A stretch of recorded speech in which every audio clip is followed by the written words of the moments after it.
बहुत समय पहले की बात है। एक छोटे से गांव में रहने वाला एक बच्चा रवि था।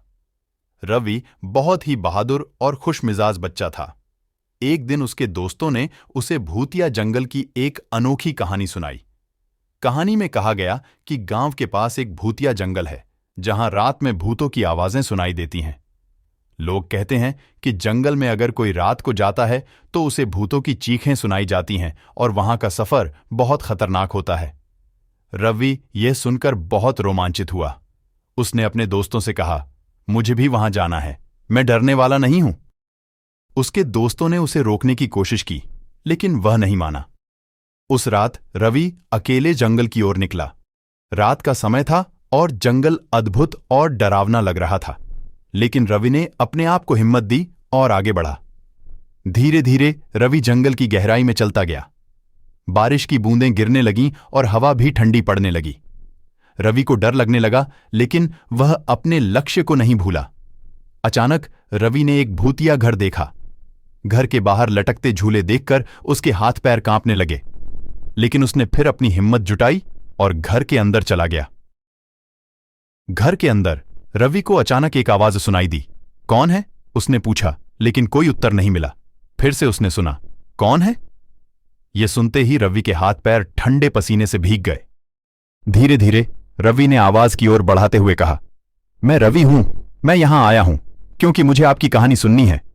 अब उसने एक और आवाज सुनी, तुम्हें डरने की कोई जरूरत नहीं है रवि, हम भूत नहीं हैं, हम एक पुरानी कहानी का हिस्सा हैं। रवि ने देखा कि आवाज आती है एक पुराने वृद्ध भूत की। वह बहुत ही वृद्ध भूत ने रवि को अपनी कहानी सुनाई। वह कहता था कि कई सालों पहले इस जंगल में एक राजा और रानी रहते थे। उनका बेटा युवराज एक दिन जंगल में खो गया था और उसका पता नहीं चला। राजा रानी ने उसकी खोज की, लेकिन वह कहीं भी नहीं मिला। उन्होंने तब जंगल को भूतिया कहा और लोगों को डराने लगे। फिर कुछ समय बाद वह युवराज वापस आया, लेकिन वह एक साधारण व्यक्ति नहीं था। वह एक मजबूत इंसान बन गया था, क्योंकि वह अकेले जंगल में खोया था और उस जंगल में उनसे बहुत कुछ सीखा और खुद को मजबूत बनाया था, जो अब भी इस घर में रहता है। वह वापस कभी अपने महल नहीं गया। लोगों को यह नहीं पता था और वे सोचते थे कि जंगल में भूत हैं। रवि ने भूत की कहानी को सुनकर दुखी महसूस किया। उसने समझा कि लोगों का डर भूत से नहीं बल्कि अज्ञान से है। वह निर्धारित किया कि वह लोगों को सच्चाई बताएगा। रवि ने उसी रात अपने गांव के लोगों को घर में ले गया। वहां उन्होंने भूत से मिला। भूत ने उन्हें युवराज की कहानी सुनाई और उन्हें वहां का सच्चाई दिखाया। लोग चौंके और दुखी हो गए कि उन्होंने गलती से भूत का डर मान लिया था। उन्होंने भूत से माफी मांगी और उसे उनकी सहायता करने का वादा किया। रवि ने इस घटना से सीखा कि हमें किसी को बिना सच्चाई जाने नहीं डरना चाहिए। भूत नहीं, अज्ञानता हमें डरा सकती है। वह लोगों को यह सिखाने का निर्णय लिया कि सच्चाई को जानना जरूरी है और किसी के प्रति उचित रूप से निर्मल और खोले दिल से होना चाहिए।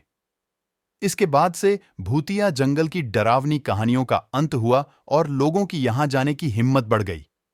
रवि ने लोगों को सच्चाई का परिचय किया और जंगल की सुंदरता का आनंद लिया। इस अनोखी भूतिया जंगल की कहानी ने रवि को न केवल एक नई दिशा दी, बल्कि उसने लोगों को भी सच्चाई की ओर ले जाने में मदद की। उसने समझा कि डर केवल अज्ञानता की वजह से होता है और जब लोग सच्चाई को जानते हैं तो वे डर को हरा सकते हैं।